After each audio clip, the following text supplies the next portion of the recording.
오늘 우리가 읽은 말씀이 가만히 보시면 이게 쉬운 말씀이 하나도 없습니다. 한번 다시 보시겠어요? 1장 47절이에요. 예수께서 나다나엘이 자기에게 오는 것을 보시고 그를 가리켜 이르시되, 그럼 뭐라고 말씀하세요? 보라, 이는 참으로 이스라엘 사람이라 그 속에 간사한 것이 없도다. 여기부터가 안 쉬워요. 나다나엘 처음 보고서 하신 말씀이 참으로 이스라엘 사람이다, 그 속에 간사한 것이 없다 그러세요. 그랬더니 또 48절에 나다나엘이 이르되 어떻게 나를 아시나이까? 예수께서 대답하여 이르시되, 뭐라고 또 읽어보시죠. 시작. 빌립이 너를 부르기 전에 내가 무화과 나무 아래에 있을 때에 보았노라. 무화과 나무 아래에 있을 때 봤다라고 말씀하세요. 이 말씀도 안 쉬워요. 이 말씀을 듣고서 나다나엘이 49절에 라삐여, 당신은 하나님의 아들이시요 당신은 이스라엘의 임금이로소이다, 이렇게 또 고백을 합니다. 그러자 또 예수님께서 50절에 내가 너를 무화과 나무 아래에서 보았다 함으로 믿느냐? 이보다 또 뭐라고 말씀하세요? 더 큰 일을 보리라. 그리고 51절 말씀 같이 읽어보시죠. 51절 시작. 또 이르시되 진실로 진실로 너희에게 이르노니 하늘이 열리고 하나님의 인자 위에 오르락내리락 하는 것을 보리라 하시니라. 아멘. 온통 어려운 말씀으로 기록되어져 있어요. 사실 이렇게 읽고 나면 한 말씀도 무슨 뜻인지를 잘 모를 수밖에 없는 그런 내용이지요. 하나씩 좀 보려고 합니다. 무화과 나무 아래에 있을 때 보았다라고 말씀하세요.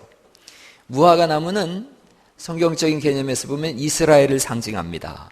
그래서 제가 주보에 열왕기상 4장 25절 말씀 거기 같이 한번 읽어보시죠. 열왕기상 4장 25절 시작.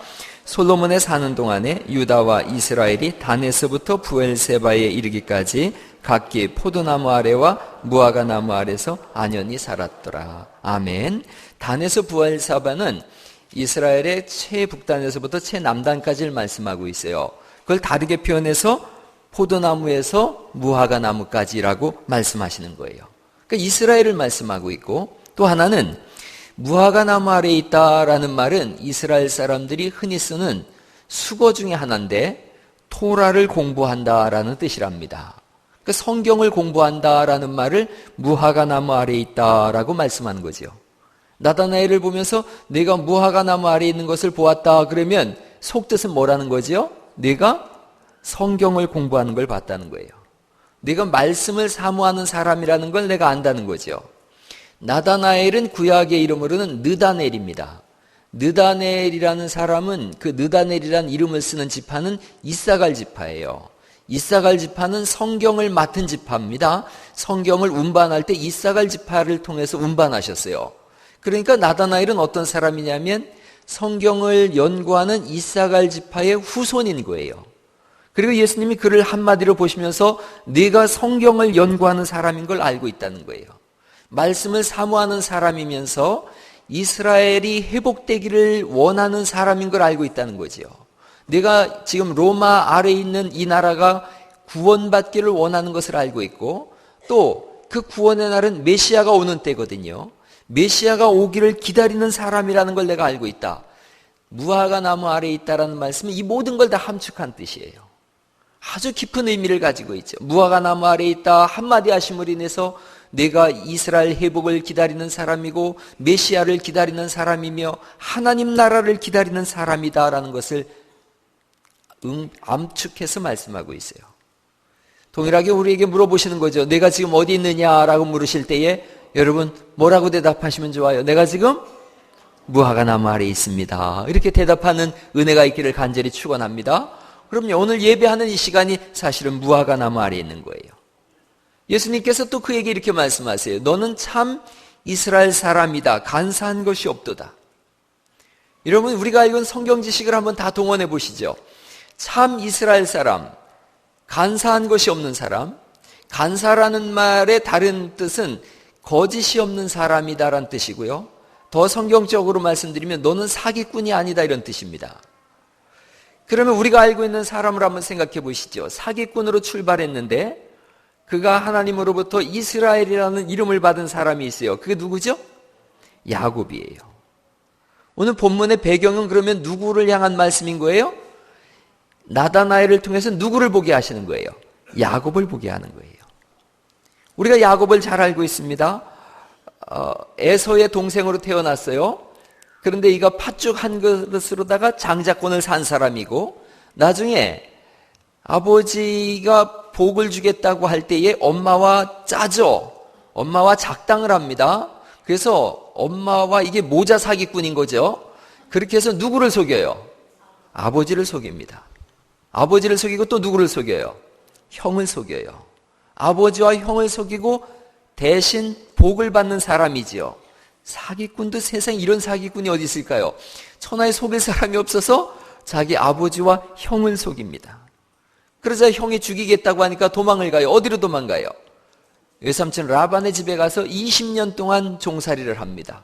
그리고 거부가 돼서 돌아오는데, 그 돌아올 때에 그의 마음속에는 이대로 돌아가면 형이 나를 죽일 텐데 하는 두려움이 가득하지요. 그것이 창세기 32장에 있는 말씀인데, 그 32장에 이렇게 되어 있습니다. 24절 말씀에 보면 제가 읽어드릴게요. 야곱은 홀로 남았다가 어떤 사람이 날이 새도록 야곱과 씨름하다가 자기가 야곱을 이기지 못함을 보고 그가 야곱의 허벅지 관절을 치매 야곱의 허벅지 관절이 그 사람과 씨름할 때에 어긋났더라.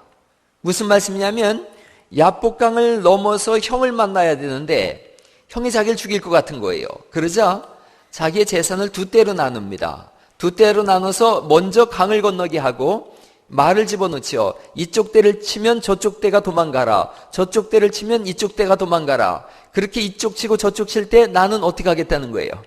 벌써 36개 주랑랑 치겠다는 거예요. 자기 가족을 포로로 내어놓습니다.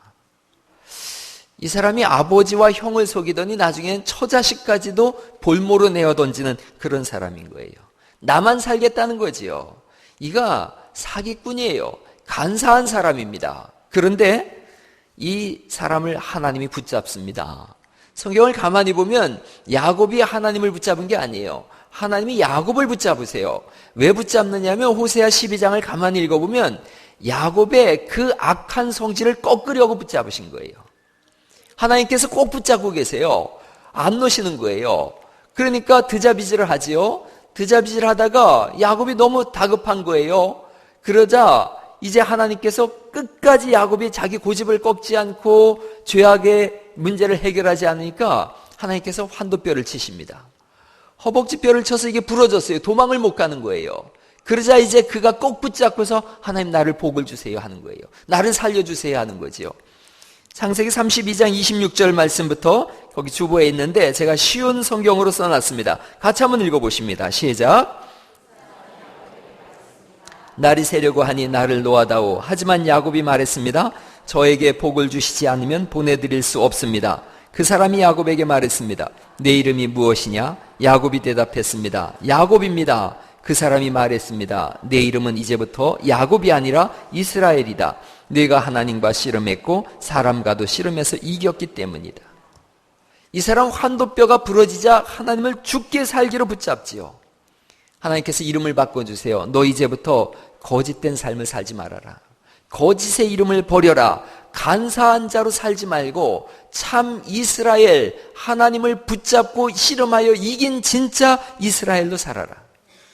여러분, 이때 야곱이 붙잡고 씨름한 하나님의 사자, 하나님의 천사를 성경적으로는 그리스도 예수님이라고 말씀하세요. 야곱, 간사한 사람, 사기꾼이었던 사람이 예수님을 만나자 진짜 하나님의 사람이 되어집니다. 나다나엘에게 지금 이 말씀을 하고 있는 거예요. 너는 야곱 같은 사람이 아니라는 거예요. 너는 나를 만났으니 이제는 이스라엘 같은 사람이라는 거지요. 진짜 하나님의 사람이라는 거지요. 야곱이 나를 만나서 이스라엘 되었단다. 그런데 내가 너를 알고 있다. 너의 진심을 알고 있고 너의 소원을 알고 있으며 너의 믿음을 알고 있다. 하나님 나라를 구하는 것을 알고 있다. 나다나엘을 아시는 하나님이세요. 너의 기도와 눈물과 헌신을 내가 알고 있다는 거죠. 내가 너를 잘 알고 있다. 여기서 나다나엘이 변합니다. 당신은 메시아입니다라는 고백이 일어나요. 그가 뭐라고 고백해요? 당신은 하나님의 아들이시며 또한 이스라엘의 임금이십니다. 그가 이렇게 예수님과의 대답을 들어보세요. 너는 참 이스라엘 사람이다. 그러자 그가 뭐라고 고백해요? 당신은 이스라엘의 임금이십니다. 나의 임금이십니다. 이거예요. 여러분 오늘 이 시간 이걸 기억하세요. 예수님은 나다나엘을 아시듯이 동일하게 우리를 아시는 줄 믿으시기 바랍니다. 우리를 아시기 때문에 이 시간에 여기로 부르신 거예요. 눈물도 아시고 아픔도 아시고 피곤함도 아세요. 삶의 고난도 아시고요. 사실은 여러분의 기도도 아세요. 이 세상 인구 60억의 머리카락까지 세심받으신 분인걸요. 우리가 그런 고백하지 않습니까? 나를 지으신 주님 어디에 계세요? 내 안에 계셔. 처음부터 내 삶은 그의 손에 있었어요. 내 이름 아시죠? 내 모든 생각도, 내 흐르는 눈물 누가 닦아주세요? 예수님이 닦아주세요. 그는 내 아버지시고 나는 그의 소유고 내가 어딜 가든지 날 떠나지 않고 내 이름 아시고 내 생각 아시고 내 흐르는 눈물 주님이 닦아주십니다. 나다나엘을 만나시고 아시는 주님, 그분이 오늘 우리를 아십니다. 우리 한번 이 찬송으로 같이 한번 좀 고백하기로 합니다. 나를 지으신 주님 내 안에 계셔.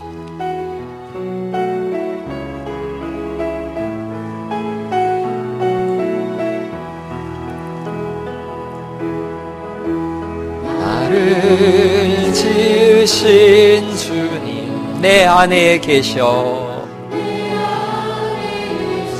아멘. 처음부터 내 삶은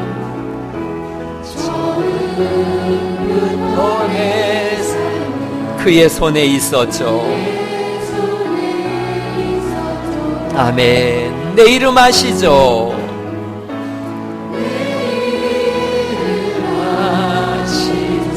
내 모든 생각도 내 흐르는 눈물 그가 닦아주셨죠. 또 고백합니다. 그는 내 아버지.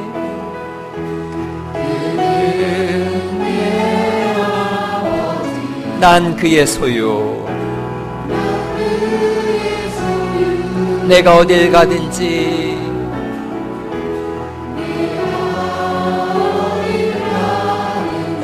날 떠나지 않죠. 아멘, 아멘. 내 이름 아시죠?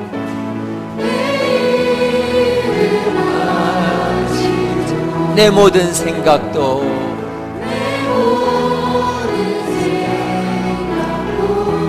아바라 부를 때 그가 들으시죠. 할렐루야. 예수님이 우리를 아시는 줄 믿으시기 바랍니다. 우리의 삶 전체를 아세요. 그러면 나를 아시는 예수님은 과연 누구신가 하는 거예요. 나를 아시는 예수님은 과연 누구신가? 누구시기에 나를 아시는가? 창세기 28장 12절 말씀에 보면 야곱이 형을 피해서 도망갈 때에 베델에서 꿈을 꿉니다. 그 꿈을 꾸는데 꿈에 이런 내용이에요. 제가 읽어볼게요. 꿈에 본즉 사닥다리가 땅 위에 서 있는데 그 꼭대기가 하늘에 닿았고 또 본즉 하나님의 사자들이 그 위에서 오르락내리락 하고 이렇게 돼 있어요. 사닥다리가 놓여 있는데 하나님의 천사들이 그 위에서 오르락내리락 한다고 말씀하세요. 어디 위를 천사들이 오르락내리락 한다고요? 사닥다리 위를 오르락내리락 한다고 말씀하세요. 그런데 오늘 우리가 읽은 요한복음 1장 51절에는 그 사닥다리가 무엇인지를 예수님이 이렇게 말씀해 주세요. 한번 읽어보시죠. 1장 51절 말씀 읽어보시죠. 시작. 또 이르시되 진실로 진실로 너희에게 이르노니 하늘이 열리고 하나님의 사자들이 인자 위에 오르락내리락 하는 것을 보리라 하시니라. 아멘. 사닥다리를 누구라고 말씀하고 계세요? 인자. 인자는 누구에 대한 표현이에요? 예수님에 대한 표현이에요. 그렇다면 야곱이 꿈을 꿀 때에 누굴 봤다는 말씀을 하고 있는 거예요? 예수님을 보았다는 말씀을 하고 있는 거예요. 또한 하늘과 땅을 잇는 사닥다리의 유일한 길은 예수님이신 줄 믿으시기 바랍니다. 다른 길이 없어요. 하늘로부터 내려오신 분은 예수님 한 분이세요. 예수님만이 하나님이시면서 우리의 왕이신 줄 믿습니다. 예수님이 창조주세요. 예수님이 통치자시고 구원자시고 십자가를 지시고 죽으시고 부활하셨으며 우리를 구원하기 위해서 이 땅에 오신 유일한 구세주인 줄 믿습니다. 우린 그걸 믿는 사람이에요. 우린 예수님을 믿는 사람들입니다. 우린 다른 걸 믿지 않습니다. 내 힘을 믿지도 않고 내 지식을 믿지도 않습니다. 내 명예를 믿지도 않고 내가 가진 것을 믿지도 않습니다. 우리는 사람을 믿지도 않아요. 우리는 누굴 믿는 사람들이에요? 예수님을 믿는 사람인 줄 믿습니다. 우리는 한 분 예수님을 믿는 사람들이에요. 맥스웰 몰츠라고 하는 분이 쓴 글이 있어요. 이런 내용이에요. 한 남자가 불난 집에서 부모님을 구하다가 얼굴에 심한 화상을 입었어요. 자기 얼굴을 아무에게도 보여주질 않아요. 심지어 아내에게도 보여주질 않아요. 그러자 아내가 성형과 의사인 몰츠 박사에게 도움을 청한 거예요. 그러자 닥터 몰츠가 자신감을 보여요. 자기가 이런 부분에서 아주 베테랑이거든요. 제가 남편 얼굴을 고칠 수 있을 겁니다. 근데 이 부인이 기뻐하질 않아요. 부인이 이렇게 얘기를 해요. 남편은 모든 도움을 다 거절합니다. 아마 이번에도 선생님이 고친다고 할 때 거절할 거예요. 제가 도움을 요청하는 것은 제 남편의 얼굴을 고쳐달라는 것이 아닙니다. 내 얼굴을 남편 얼굴처럼 일그러뜨려 주세요. 제가 고통을 나눠 가지면 혹 남편이 저를 다시 자신의 삶 속에 들여오게 할지도 몰라요. 이런 고백을 했어요. 몰츠 박사가 큰 충격을 받았어요. 여러분 그런 고백한 사람 들어봤어요? 자기 얼굴 찌그러뜨려 달라고 하는 사람? 이 얘기를 남편에게 알려줬어요. 부인께서 저더러 자기 얼굴을 당신 얼굴처럼 일그러뜨려 달라고 합니다. 당신의 삶 속에 들어가서 말하고 싶답니다. 부인은 그만큼 당신을 사랑합니다. 그 얘기를 안에서 듣던 남편이 천천히 문을 열고 나왔어요. 그리고 얼굴 성형 수술을 했는데 여러분 남편을 향한 이 여자의 심정이 가만히 보면 하나님의 마음입니다. 그런데 하나님은 제안만 하신 것이 아니라 친히 하늘 영광의 얼굴을 버리시고 이 땅에 사람의 얼굴을 입고 우리처럼 되셔서 오신 줄 믿으시기 바랍니다. 우리에게로 오셔서 우리의 죄악을 짊어지십니다. 이사야서 53장 5절에 그런 말씀이 있어요. 그가 찔림은 우리의 허물 때문이요 그가 상함은 우리의 죄악 때문이라. 그가 징계를 받음으로 우리가 평화를 누리고 그가 채찍에 맞음으로 우리가 나음을 입었다고 말씀하신 줄 믿습니다.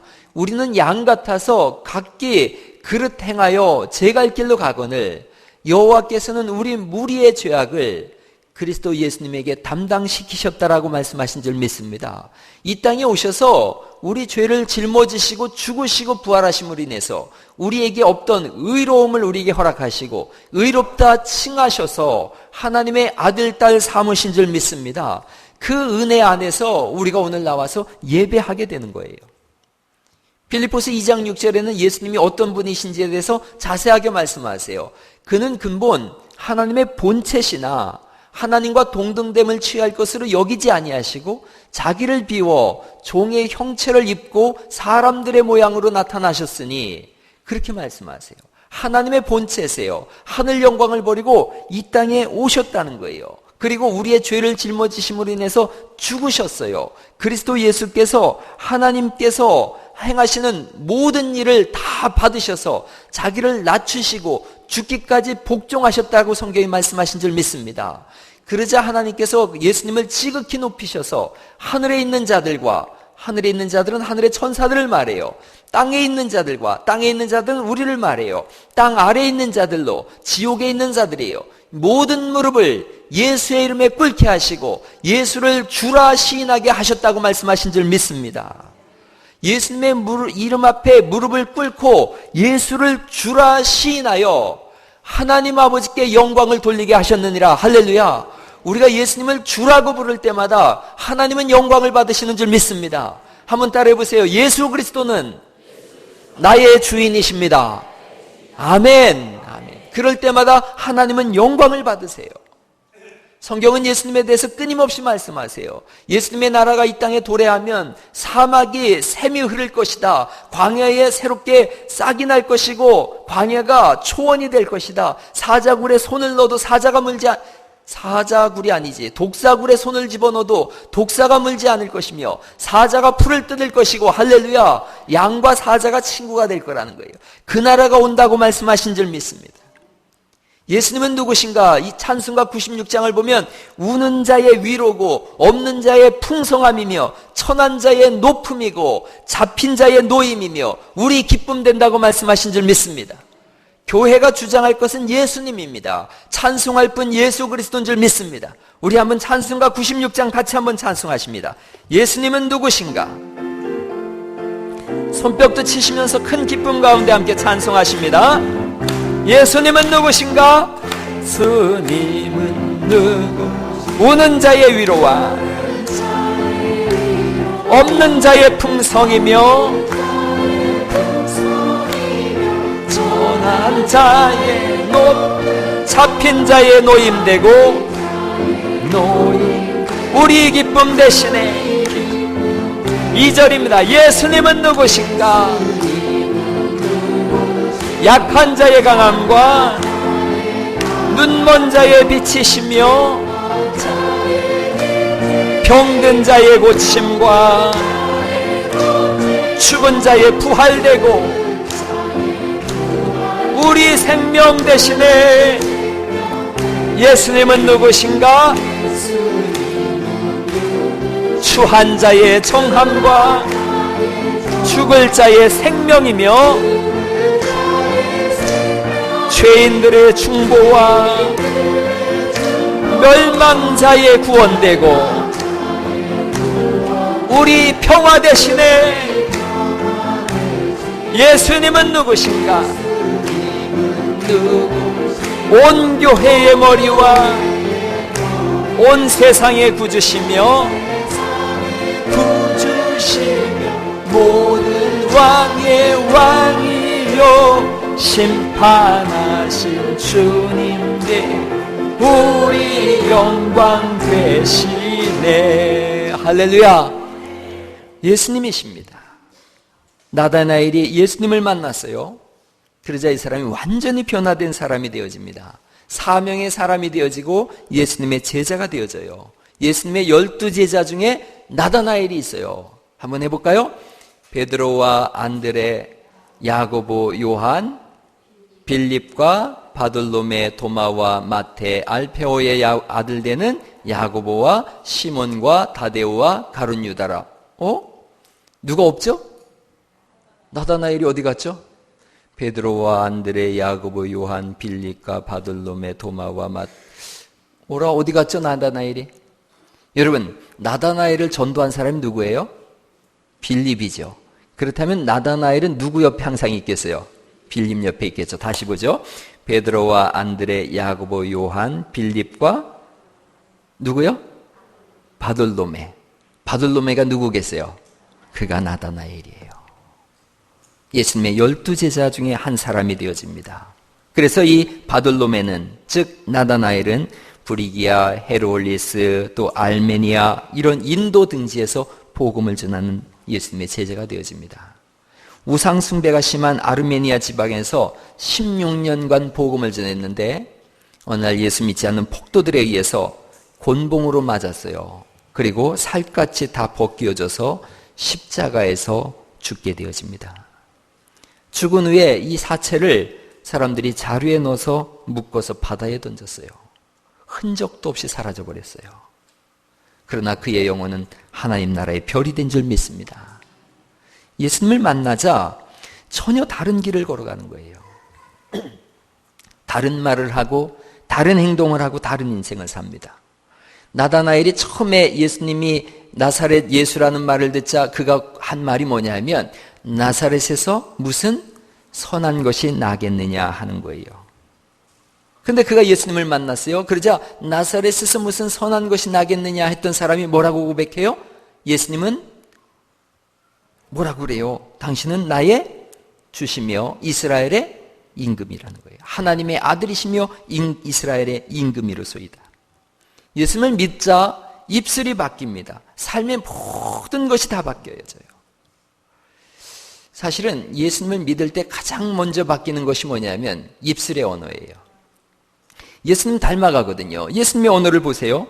나다나엘을 보자마자 뭐라고 말씀하세요? 이는 참으로 이스라엘 사람이라. 그 속에 뭐가 없다고요? 간사한 것이 없다. 한번 옆 사람에게 그런 말 해보시죠. 당신은 참 그리스도인입니다. 간사한 것이 없습니다. 한번 해보세요. 시작. 예. 그럼요. 얼마나 좋아요. 얼마나 기가 막힙니까? 여러분, 삭개오라는 사람 알잖아요. 삭개오가 나무 위에 올라가서 예수님을 봐요. 그 사람의 직업이 뭐예요?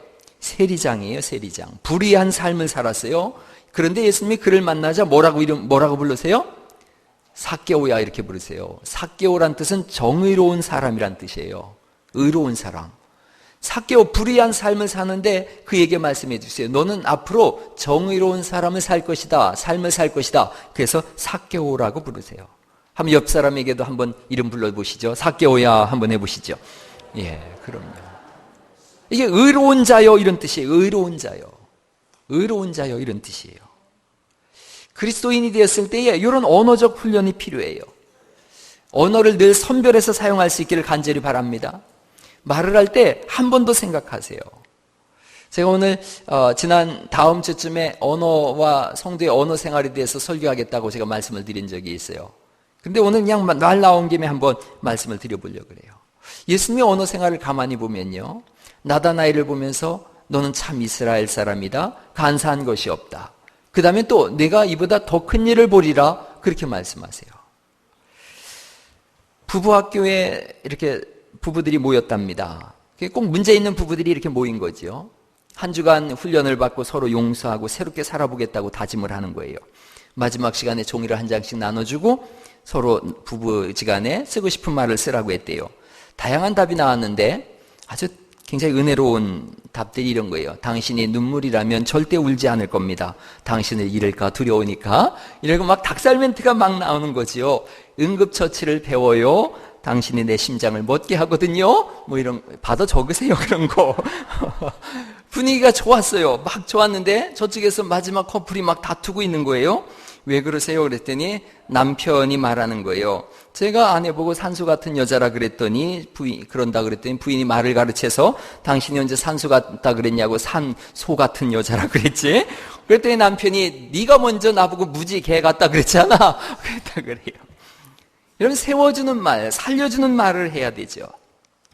교회도 마찬가지예요. 우리 교회 잘 됩니다. 그러면 잘 되게 되는 줄 믿습니다. 우리 교회 힘들어요. 문제가 많습니다. 그러면 없던 문제들도 막 생겨납니다.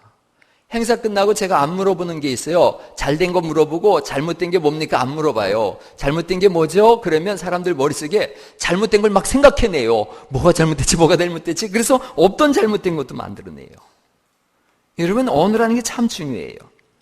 열심히 전도해서 사람 이렇게 앉혀놨는데 상처 주는 말 한마디로 인해서 떠나가는 사람이 얼마나 많은지 몰라요. 지난주에 이렇게 1층에 앉아있는데 우리에 가끔 오시는 70된 할아버지가 계세요. 그 할아버지가 저하고 우리 집사님하고 앉아있는데 저한테 와서 목사님은 얼굴만 봐도 은혜가 되고 목소리만 들으면 더 은혜가 된대요. 할렐루야. 그래서 제가 얼마나 좋았겠어요. 막 좋은데 그분이 다른 교회 얘기를 하는 거예요. 막 우리 들으라고 막 하는 거예요. 어느 교회 장로님이 여름에 논바닥이 막 쩍쩍 갈라지니까 주일날 너무 다급해서 물을 대다가 예배 시간을 놓쳤나 봐요. 그래서 주일날 낮 예배를 못 갔더니 글쎄 그 교회 어른 장로님이 가가지고 막 뭐라 그랬다는 거예요. 장로가 돼가지고 주일날 교회도 안 나왔느냐고 뭐 사표를 쓰든지 말든지 뭐 이러니까 너무 이분이 상처가 돼가지고 교회로 옮겼다는 거예요. 그 할아버지가 그런 말씀을 하세요. 그래서 제가 생각해 봤어요. 참 가뭄에 눈이 쩍쩍 갈라지면 속이 타것이요 안 타것이요? 아유 타죠. 막 속이 타죠. 그러면 지혜가 있는 분 같은 그렇게 얘기를 해야 돼요. 장로님 눈 갈라져서 얼마나 속 탑니까? 주일날 못 나오셨는데 제가 가서 도와야 되는데 저까지도 빠지면 장로 다 빠졌단 말 들으니까 할 수 없이 제가 예배 드렸는데 참 그 맘 내가 압니다. 그래 보세요.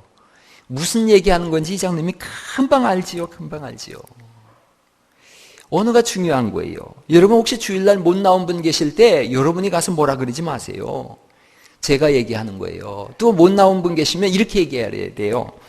어려운 일 없는겨?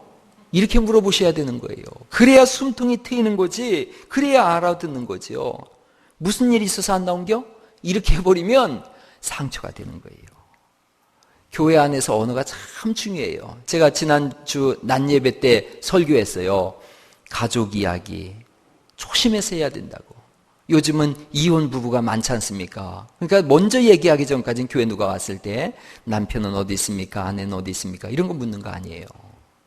그냥 얘기할 때까지 기다려주는 거예요. 또 요즘은 불임 부부도 많아요. 그래서 오랫동안 아기를 못 가져서 늘 마음속에 상처가 되는 분들이 있어요. 그런데 자꾸 아기 언제 낳느냐고 그러면 안 돼요. 장진영 전사 부부 보고 아기 언제 낳느냐고 자꾸 얘기하지 마세요. 그러면 소라 사모도 시험 들어요. 애쓰고 힘쓰고 있는데 자꾸 아기 언제 낳느냐고 그러면 얼마나 시험 들겠어요. 그냥 제가 지난주에 알려드렸는데 아기 언제 낳느냐, 뭐 취업 언제 하느냐 이런 얘기 하지 마시고 파이팅 이렇게 하는 거예요. 파이팅. 그러면 다 알아들어요. 어디 있어? 소라 사모가 저기 있고. 파이팅 한번 해주세요. 시작. 파이팅. 그래요. 그러면 알아듣는 거예요. 그러면 괜히 막 애기 언제 낳느냐고 막 그러면 얼마나 고단해요. 오래전에 그 권사님들하고 목사님 신방 갔는데 그 권사님이 아기를 잃었어요. 그 세대기 아기를 잃었어요. 그래서 목사님 가서 막 위로해주고 기도해주고 오는데 권사님 한 분이 나오면서 신발끈 매면서 에휴 전생에 무슨 죄를 그리 많이 져가지고 잃어버리셨어요. 그 세대기 교회 나오겠어요? 안 나오는 거예요. 말 한마디도 꼭 생각하고 해야 되는 거예요. 우리나라 사람들은 이렇게 말을 할 때 특징이 뭐냐? 비꼬는 데 있대요. 비꼬는 데. 칭찬도 비꼬면서 해요. 언젠가 한번 TV에서 남편이 아내에게 전화를 걸어서 사랑한다라고 말을 해보라 그러고 아내의 반응을 관찰하는 프로그램이 있었어요.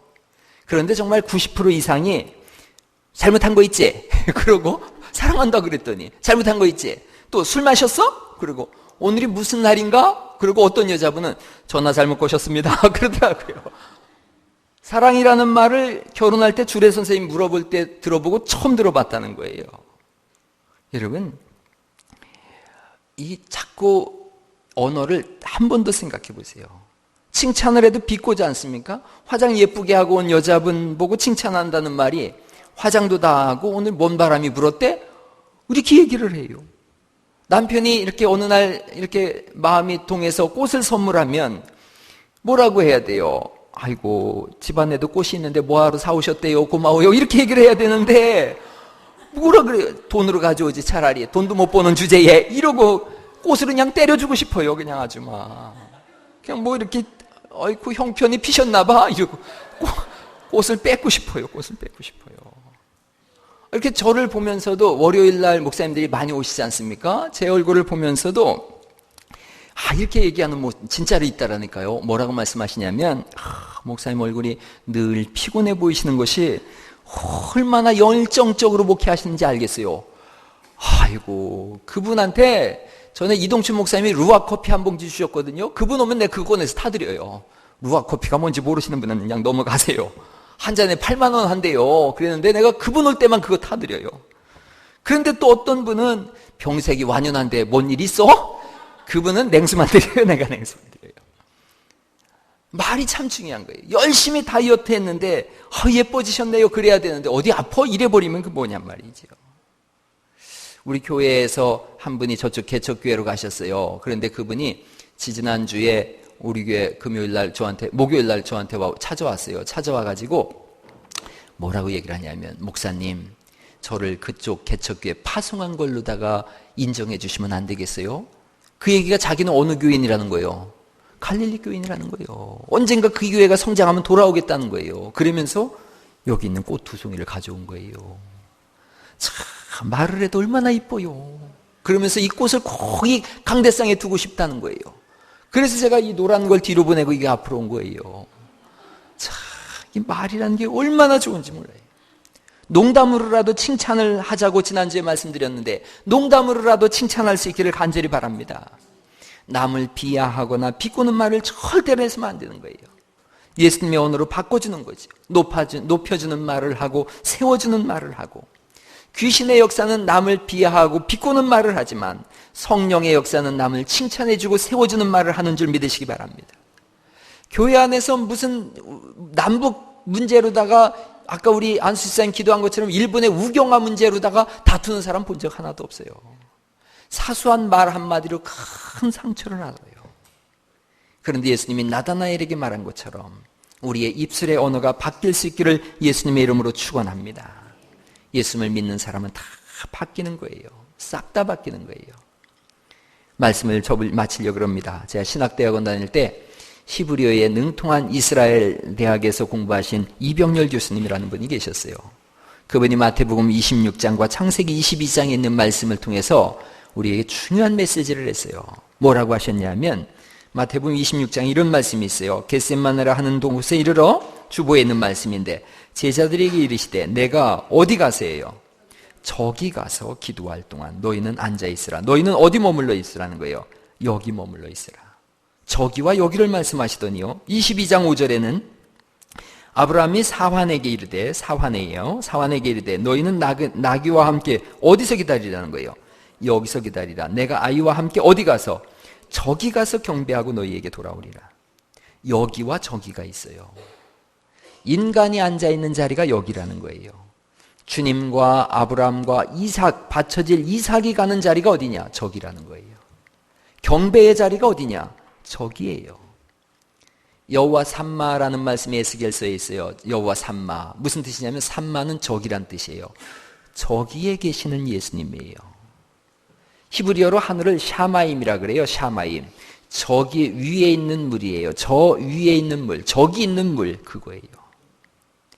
나다나엘이 바돌롬에 되는 장소가 여기가 아니라 예수님 만난 저기예요. 저기가 어디냐? 무화과 나무 아래고요. 하나님의 성령이 임하는 성막이고 다르게 사는 장소고 예수 그리스도를 만나는 장소인 줄 믿습니다. 성도가 있는 자리가 저기요, 하늘이 열리는 장소가 저기입니다. 예수님이 보이는 장소고 주님과 함께 울고 웃고 동행하는 자리가 저기예요. 여기가 아니에요. 우리의 시선은 저기에 가 있는 거예요. 성도의 삶은 저기의 삶이에요. 여기서 바뀌어지는 거예요.